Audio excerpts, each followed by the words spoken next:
12 की अंता विधानसभा पर उपचुनावों का ऐलान हो चुका है और आपको बता दें कि 11 नवंबर को इस सीट पर उपचुनाव होंगे और 14 नवंबर को प्रत्याशियों के भाग्य का फैसला ईवीएम से बाहर आएगा।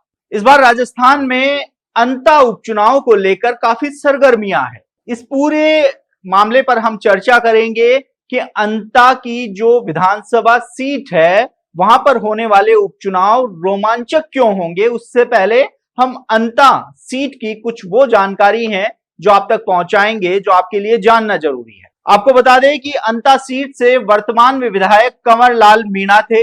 ये वही कंवर लाल मीणा है जो पूर्व सीएम वसुंधरा राजे के समर्थक और काफी करीबी माने जाते। लेकिन एक 20 साल पुराने मामला जिसके चलते उनको दोषी ठहराया गया और उनकी विधायकी रद्द हो गई और वो मामला था एसडीएम पर पिस्तौल तानने का। जी हां, इस मामले में 20 साल की लंबी मैराथन सुनवाई के बाद आखिरकार उनको दोषी ठहराया गया और उनकी विधायकी को रद्द कर दिया गया। और नियमों के अनुसार यदि किसी विधायक की विधायकी रद्द होती है या कोई सीट खाली होती है तो 6 महीने के अंदर अंदर उस सीट पर उपचुनाव कराना जरूरी होता है। और अब चुनाव आयोग की ओर से अंता विधानसभा पर उपचुनाव की तारीखों का ऐलान कर दिया है। अब सबकी नजरें टिकी हुई हैं कि भाजपा यहां से किसको टिकट देगी, किसको अपना दावेदार बनाएगी जो इस सीट पर चुनाव निकाल सके। तो वहीं दूसरी ओर अगर कांग्रेस की बात करें तो कांग्रेस के प्रमोद जैन भाया इस सीट पर सबसे मजबूत दावेदार के रूप में नजर आ रहे हैं और पूर्व सीएम अशोक गहलोत भी इस बात को लेकर स्थिति को साफ कर चुके हैं कि उनकी पहली पसंद प्रमोद जैन भाया ही है। टोंक के कार्यक्रम में जब वह पहुंचे थे तो उन्होंने अंता विधानसभा पर होने वाले उपचुनावों को लेकर अपनी प्रतिक्रिया दी और उनके मुंह से पहला नाम निकला था प्रमोद जैन भाया का।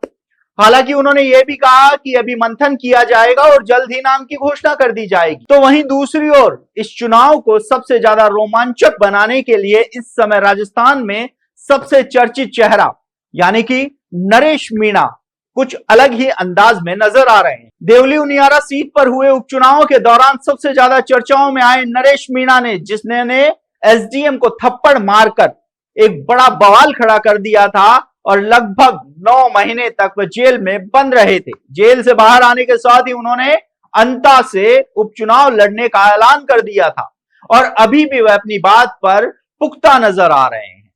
तो वहीं पूर्व सीएम अशोक गहलोत भी दबे स्वरों में नरेश मीणा पर कटाक्ष करते और उनको सलाह देते हुए भी नजर आए। अशोक गहलोत ने यहां तक कह दिया कि नरेश मीणा को अपने गुस्से पर काबू पाना चाहिए क्योंकि उनका गुस्सा उनके लिए हानिकारक है, क्योंकि नरेश मीणा एक ऐसे युवा नेता हैं जो लंबे रेस के घोड़े हैं। चलिए हम आपको सुनाते हैं कि अशोक गहलोत ने नरेश मीणा को लेकर क्या कुछ कहा। अंता का चुनाव जीतेंगे, अंता का चुनाव जीतेंगे। प्रमोद जैन भाया पहले उम्मीदवार थे, अब हमारे रंधावा साहब आ रहे हैं दिल्ली से, प्रदेश कांग्रेस अध्यक्ष जी, सब आपस में बैठ के बातचीत करेंगे। अब कौन उम्मीदवार हो उसका फैसला भी आजकल में जल्दी होने की उम्मीद है और उसके बाद में सब लोग लग जाएंगे काम में और सीट निकालेंगे हम लोग। की मांग कर रहे हैं जो देवली उनियारा से दिल्ली चुनाव लड़े थे, वो नौजवान आदमी है, उनको थोड़ा सब्र रखना चाहिए। उनका लंबा कैरियर है। मुझसे भी एक बार मिले थे। मैं चाहूँगा कि वो भी थोड़ा शांत स्वभाव रखे अपना। लंबी रेस का घोड़ा हो सकता वो, पर अपने जो उनका गुस्सा है उसको वो ठंडा कर ले, शांत दिमाग से बात करे, सबको साथ लेके चलने की बात करे तो उनका लंबा कैरियर वो हो सकता है कि वो कामयाब भी हो। अगर जल्दबाजी करेंगे तो वो, आप जानते हो, जल्दबाजी करता है वो ठोकर खा जाता है। हम चाहेंगे वो ठोकर नहीं खाए। आपने सुना कि अशोक गहलोत ने नरेश मीणा को सीधी सीधी हिदायत दी। साथ ही जब नरेश मीणा को लेकर सवाल पूछा गया कि क्या कांग्रेस उन पर दांव खेलेगी तो इस पर अशोक गहलोत ने चुप्पी साध ली।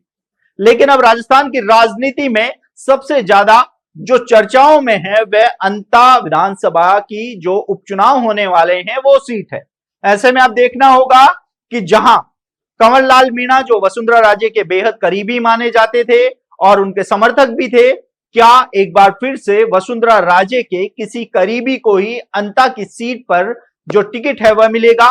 क्या कांग्रेस प्रमोद जैन भाया, जो पहले भी अंता की सीट से विधायक रहे हुए हैं, उन पर दांव खेलेगी? क्या नरेश मीणा अंता की सीट से चुनावी ताल ठोकेंगे? ये बहुत सारे सवाल हैं जिनका जवाब बहुत जल्द ही जनता के सामने आने वाला है।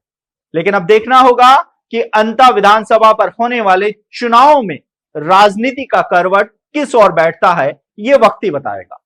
आप देखते रहिए पॉलिटिकल नगरी। मैं हूं ललित वर्मा।